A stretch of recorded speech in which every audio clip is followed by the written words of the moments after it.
Hi, kindergartners. Today I'm going to share with you a story that one of Alyssa's favorite stories when she was little. And I didn't buy this book for her, her uncle did. And that might explain the title. Walter, the Farting Dog. Written by William Kotzwinkle and Glenn Murray. Illustrated by Audrey Colman. Yeah, moms don't really like stories about farts, but this one is a little more interesting. Here's the back cover. That's not Walter, that's a cat. That's right. Are you ready? Here's my title page. Check that out. Walter the Farting Dog. Right off the bat, what do you think the purpose of this author is?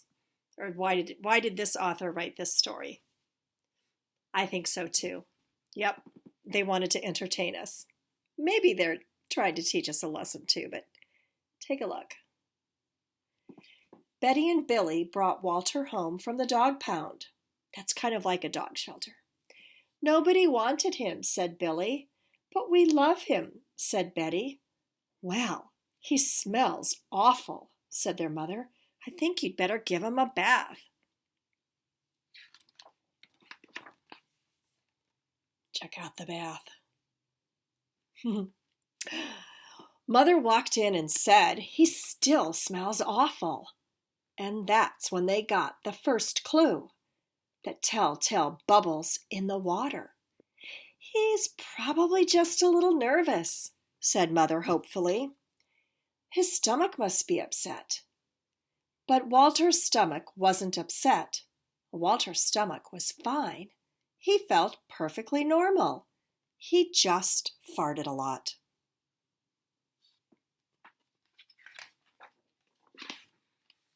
Here's a double page spread. We'll see if I can get this all in. He did it when he bathed. He did it when he played with Betty and Billy. He did it when he walked around the house. He did it in the dining room. He did it in the kitchen. And he did it in his sleep. Look at, you can see all those little toots coming out. Do you think the illustrator had fun with this story? I think so too. That dog farts morning, noon, and night, said Father. He can't help it, Daddy, said Betty and Billy. They didn't mind Walter's farts. So what if he farts, Billy said to Betty when they were alone in their room with Walter. Betty agreed. Walter agreed too. He sat there looking innocently around, farting. Take him to the vet, said Father.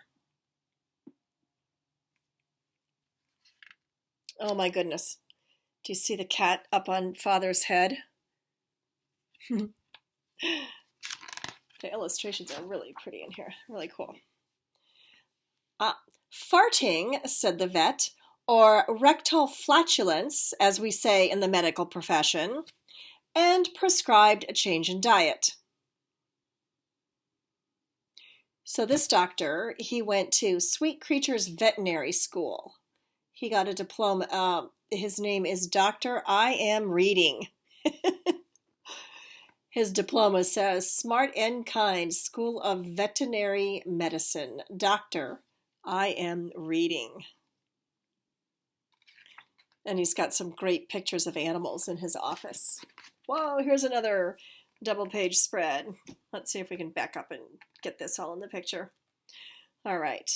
They gave Walter every kind of dog food let me start over. I need to check that right there. They gave Walter every kind of dog food. He farted. They tried him on cat food. They gave him hot dogs, hamburgers, and lettuce and tomato sandwiches. They gave him fried chicken. They gave him rabbit food. They made him a vegetarian. No matter what that dog eats, he turns it into farts, roared Father. Look at all those different things they tried. And do we still have all the fart coming out? Yep, pretty much. Walter got the blame for everybody else's farts too. If Uncle Irv let one slip, he just went and stood near Walter. Then all he had to say was, "Walter!" and everyone would look at poor Walter. Maybe that wouldn't be so bad to have a dog like that. "He has to go back to the pound," said Father. "No, Daddy, please," begged Betty and Billy. "Don't send Walter away." "He goes tomorrow," said Father. They pleaded. Walter farted. It was all over.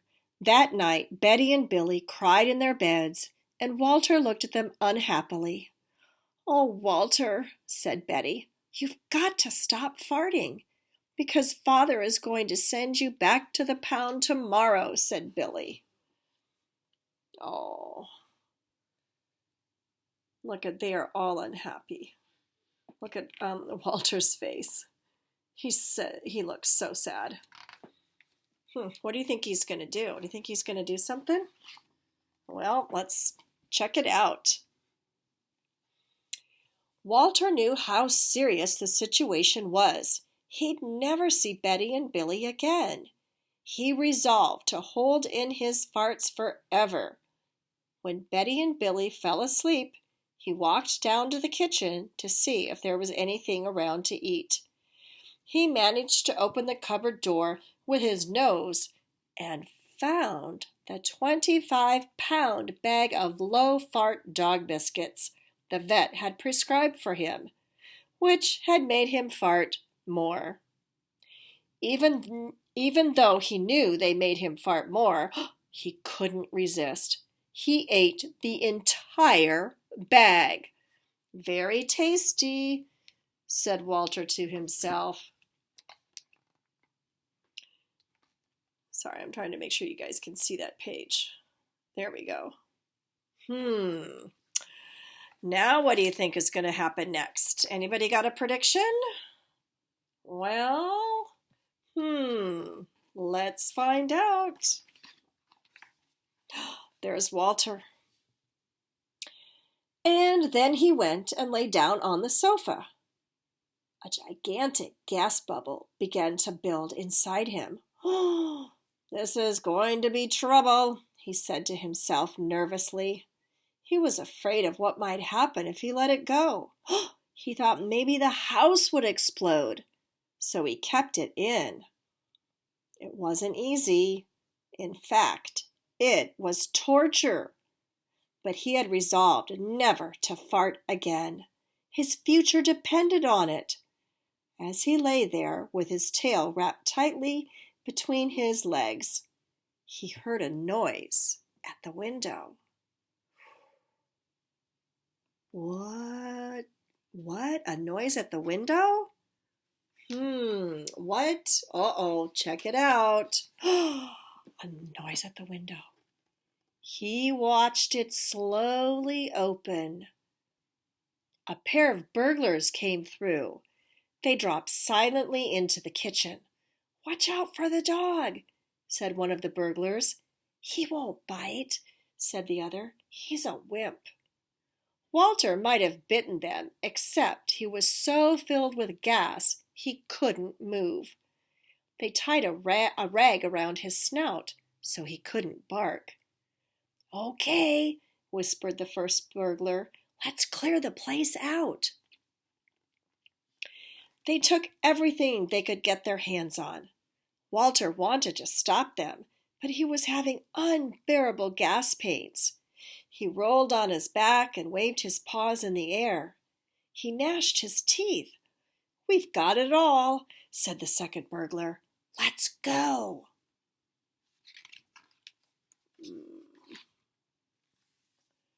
Double page spread.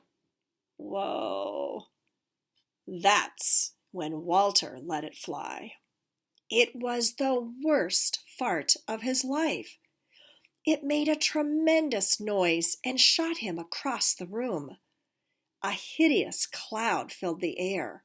The burglars clutched their throats, unable to breathe. With tears in their eyes, they raced for the window. They tried to grab their bag with all the valuables in it, but their arms were too weak. Let's get out of here. Did you notice what they did down here at the bottom? They put these little dots in between the words, so you read them slow. They jumped out the window and ran up the block, choking and gasping for air. Still blinded by Walter's attack, they stepped into the headlights of an approaching police car. "Hold it right there," said the policeman.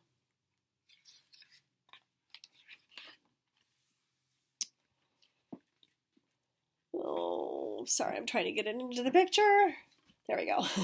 When Father and Mother came down in the morning, they found the open window, and they saw the bag with their valuables in it, and Walter was sitting beside it. He still had the rag tied around his snout. You'd have to say he looked heroic. "He saved the silverware," cried Mother. "He saved the VCR," cried Father. "Good dog, Walter. You're our dog, even if you do even if you do fart all the time." You know what a VCR is? Back in olden times, before everything came on over the internet, it was a device that played videos and movies and TV shows. Oh, look at that. And so the family learned to live with Walter, the hero dog. And that's the end of our tale. I want you to focus in on that. And that's the end of our tale. So this is how you spell tail of a dog or a cat, but that's not the kind of tale they're talking about. They're talking about the story tale, so that's a different spelling. I wonder why what do you think? And that's the end of our story, Walter the Farting Dog. I have to say, the first time that I read this story, I couldn't get through it because I laughed too hard. Alyssa laughed too hard. Jeff laughed too hard. And Uncle Randy laughed absolutely the hardest.